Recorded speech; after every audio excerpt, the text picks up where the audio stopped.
ตลาดสดแคมป์โคกนี่มาเราตลาดเลยทุกคน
ฝนมาแล้วนะจ๊ะ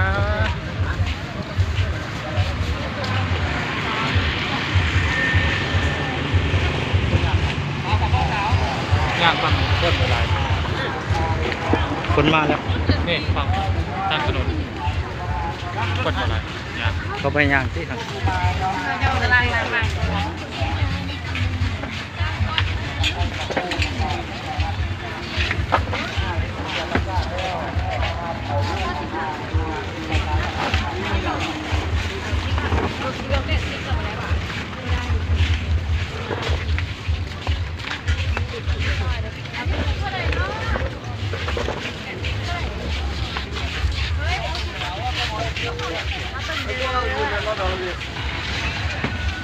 ฮัลโหล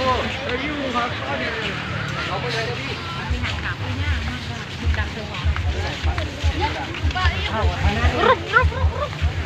น่าลงเลยครับ